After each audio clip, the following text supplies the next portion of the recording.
I think we had a really fun video yesterday with the bank wrap penny roll, and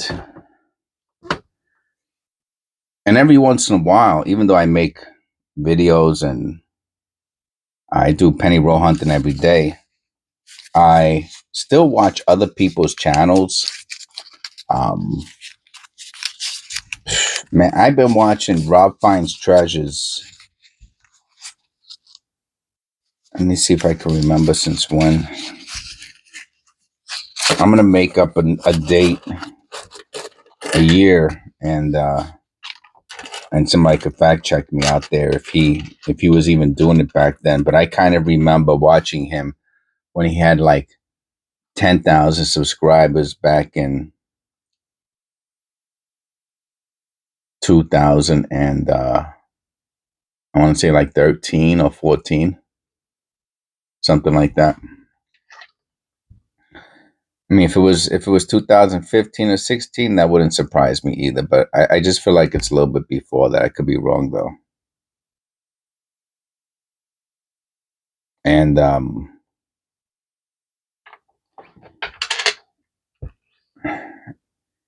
he wasn't doing the lives. Was he doing live stuff? He might have been doing live stuff, but it was. I think it was before his wife was on it, and is that first copper? Yeah, that's a nice one too. And his channel was different back then. There was no such thing as. I don't think there was anything like Patreon or um, buy me a coffee back then. There was like no way to. You had to do something, maybe PayPal or something like that. Anyway, but I've been watching him for a long time, and some other channels. Um, Obviously, I really like Two Sheds Gabby's, Two Sheds Gabby, and Chris Coins. I think it's Chris Coins, and each one of these different popular YouTube channels, you know, coin roll hunts a little differently. They all use like um, my channel member, Eric Kenai Collectibles 2017 P. From what I remember when he was making videos, hopefully he starts up again soon. Um, he did the whole thing zoom with the microscope, right from beginning to end, microscope and talking, and I really like that. You know what I mean? Like nothing, no playing around. You know what I mean?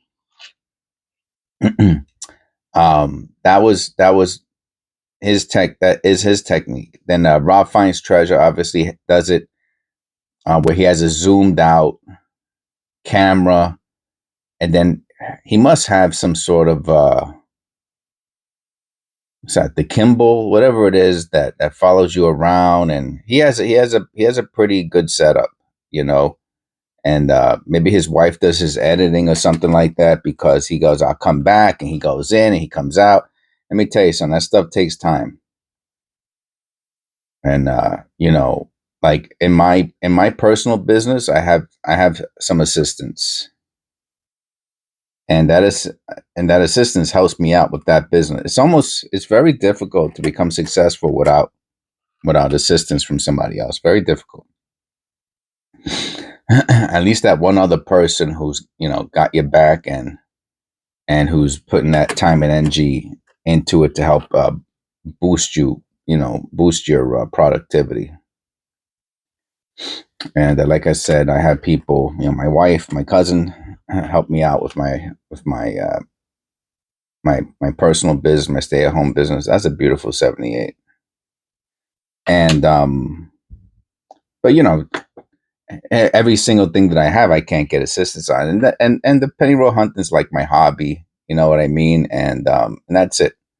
And they have their own jobs and stuff like that. So I mean, maybe he does do it himself. I don't know. I'm assuming he gets some assistance because it's kind of it's kind of built up. His channel's built up. It has some complicated moving parts. Anyway, irregardless,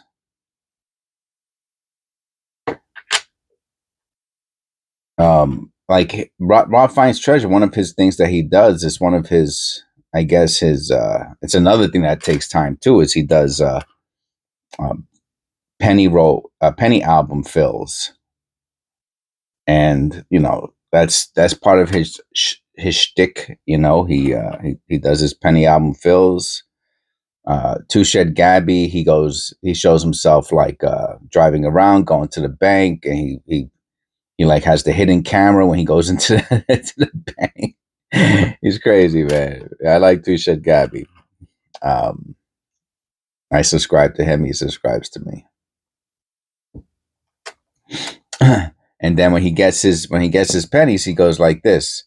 He looks for copper, or maybe he looks for something else. Like once he was looking out for the 2017 Ps, and but basically, he might be looking out for one or two varieties, but he's basically looking for copper, wheat cents, dimes, whatever. You know what I'm saying? Anything.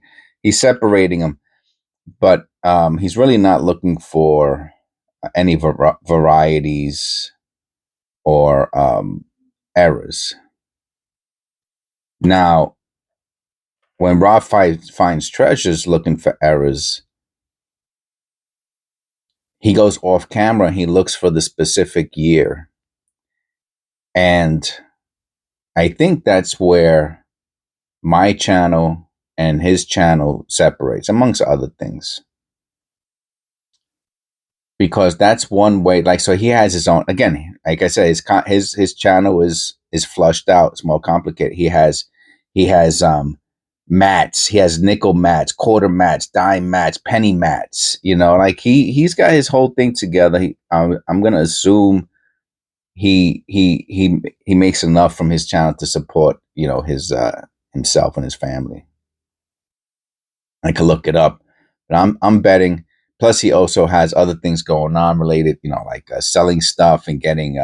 He has a lot of members, so I'm assuming he probably makes, not to, get too deep into his pockets or anything, but I bet he makes about $5,000 to $10,000 a month on his channel,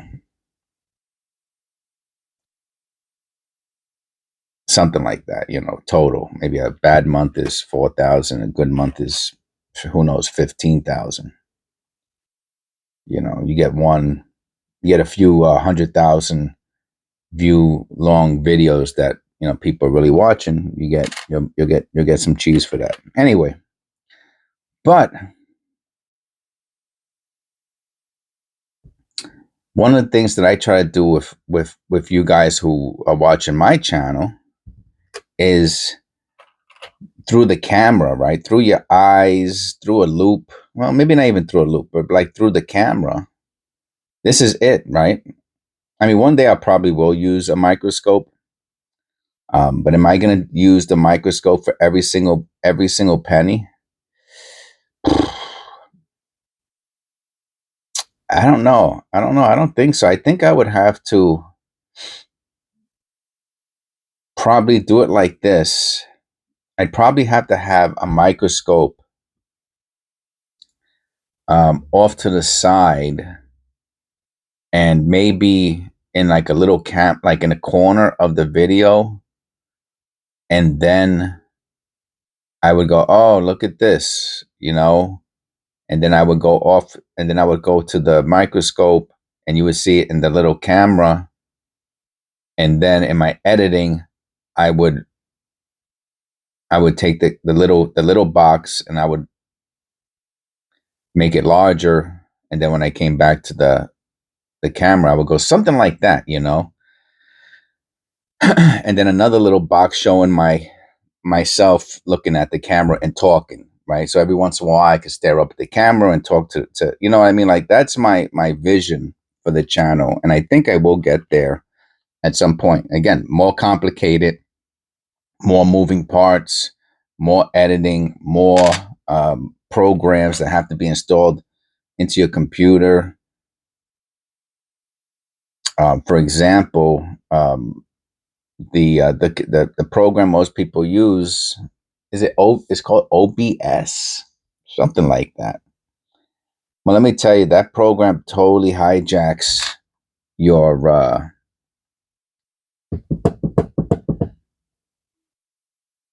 what's it called, your processes. It throws processes into your background constantly, and you can't get rid of it. Even if you delete the program and use a super scrubber to get rid of the program, the program you have to redo your whole computer to get rid of it. That's one of the reasons why I didn't want to just put it. And it's free, of course, it's free because they hijack your computer.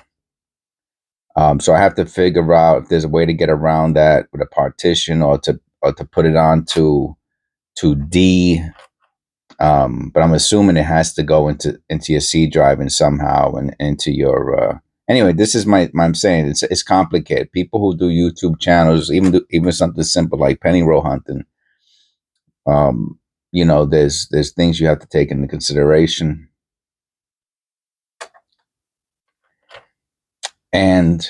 But again, to get to the point that I've been trying to make for the past 11 minutes, almost 12 minutes, it's that one of the things that I try to do here is to get people, well, it's what I do for myself, right? So I'm hoping it translates into a teachable type of activities where, when I go, oh, look at that, 2017, or I go like this, oh, what's that? And then I zoom into it, and I go, oh, like for example, on this penny roll has been pretty weak.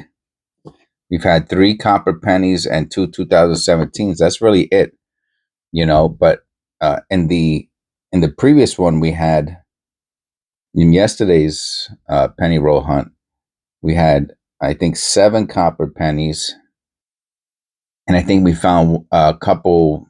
We found like one possible double die, and we found a few other pennies. It was a better penny roll hunt. I mean, we're not done yet. But like, let's say there was a die clash here. So I try to translate, the things that I've learned over the years to you guys out there who are not just interested in penny album fills. Is this channel? I mean, a penny album fill. You don't need anybody for that to teach you how to do that. Again, you can use but you can use like Rob Finds Treasures penny mat, and that will help you with the varieties and things like that. And then you can use a loop, I guess, to look for the varieties. But again, mostly geared towards penny album fills, I-69D, and not super duper helpful. Like as far as a learning experience, like to learn how to be like more to get your own knowledge base. Tools are good, as long as they don't become crutches. Tools, you know what I mean? Obviously, a hammer is good. If it's hard to make a house without a hammer or a drill or what have you. You need tools, and you can never do it without the tool. Penny roll hunting is, yes, you also need a tool. You need, at minimum, you need a camera, right? Because you really, it's hard to see. It's hard to, like, I can't see if I go off camera with this penny. I can't, even with my glasses on. I guess I could see the date. But for example, in the bottom of this coin, you see that down here. See this fine little things going on, right? Marks, issues with the strike that you really need to be much closer to see it. So you need a tool. or multiple tools. So I use the camera and I use a loop, a very cheap. These loops used to cost 25 cents. Used to get like a pack of 8 for $2 from China, like 10, 15 years ago. Now they're $5 a piece. So anyway, so yeah, I still need tools. Everyone needs tools, but the question is, what direction are you going to go in with your penny roll hunter? The 92 we're looking, or for example, this is a good example. The 1992 has a, a variety called the Close AM, and that's a wide AM. That's how you want your 1998s, 99s, and 2000. So I don't need a penny mat. You know what I'm saying? Like, to me, that's a little bit beyond. I don't need a penny mat with a 1992 penny on it that says Close AM, and like I'm way past that, you know? And imagine if I got stuck at that I needed a penny mat for every time you look at each penny, you have to figure out where you're going to put it. Oh boy. Talk about a killer, you know? Here's the 2000. I don't need a penny mat to tell me, oh, I'm looking for the wide AM there. I don't need a penny mat. Every single penny I'm looking for a die clash. Every single penny I'm looking to see if it's off centered, misstruck. I'm looking for doubling. I'm looking at the date. I'm looking for extra thickness. Every single penny. I'm looking at the collar, how the rim. Every single penny, I'm looking at the image. You know, because I've learned how to do that. I've had some direction from my members and from subscribers and from doing my own research. And I put the work in to now. Do I miss anything? 100%. I know I miss stuff. Sometimes when I do my short videos, I find things that I did not see while doing the long video, because I'm concentrating on a single coin for 30, 40 seconds. Here's copper pen number 5.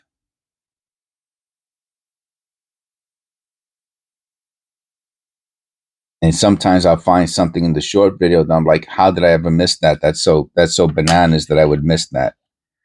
You know, but it does happen. So anyway,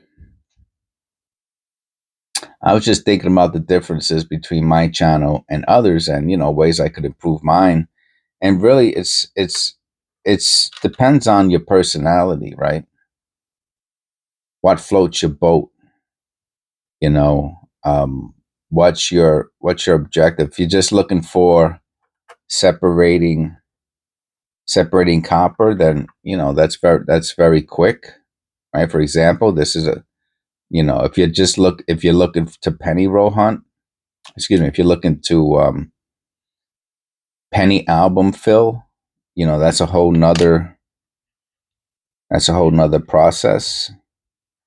All right, that's 6 copper pennies. That's not bad.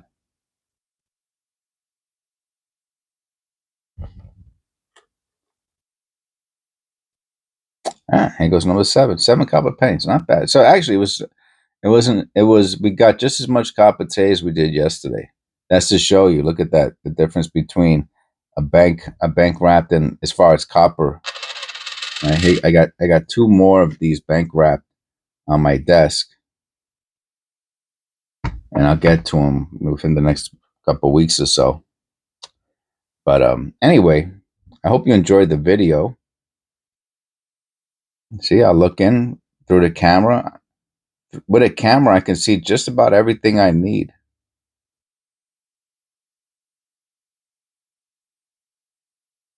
I can see the notching or the deteriorated die.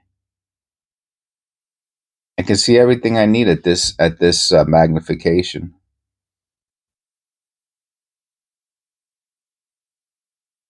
I see that in the D. It looks like I might have some separation or some shelving. But I already know, right? I have enough experience. Let me go a little closer just to show you. I have enough experience, Ray, to know that you see the shelving, the separation in the D. I guess you can't even see it right now. Let me see if I can get it. I'm trying to make an example here. On the bottom of the D, there's a little shelving, notching. How about another? Anywhere else? Yeah, the 9 has it. See the 9 has a little bit of separation there, or a notch. But I already know that those little marks, 99.99%, that's not a double die. One of the ways I know that is that usually, again, 99999 out of 1,000 or out of 10,000, it has to be accompanied by, you're not just going to get separation on the D, right? Because the die, if a die was squeezed the second time, right? The die that makes the coin, the die that makes the die that makes the coin was squeezed a second time, and the was rotated where it created doubling 9999999%. There's going to be more of it in other places because it's the whole die. The whole die was rotated. It was squeezed a second time by another stainless steel die, and it will leave doubling in more than one place. And you will see it in more than one place. And usually it's only on one side. So here we really don't have anything. So even though I see some notching there, even if that was all over the place, it would make me, the first thing I would think of really, unless it was a severe doubling, is that the when the coin was made, the working die slipped a little bit, and that created a mechanical doubling or some shelving, mechanical shelving.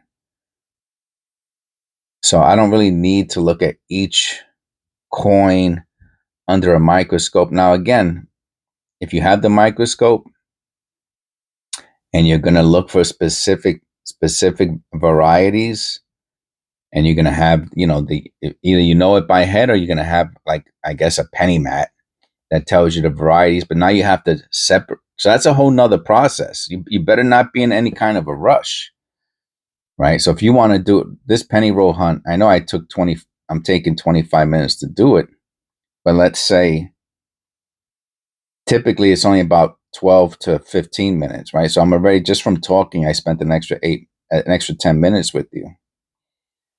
But if you're going to look at each coin like this and go, oh, that's the variety, I'm going to put that to the side. Now, that means how many pennies are you going to have to look at under the microscope after you're done? So you're talking about, you're going to make each penny roll, a half hour to 1 hour project.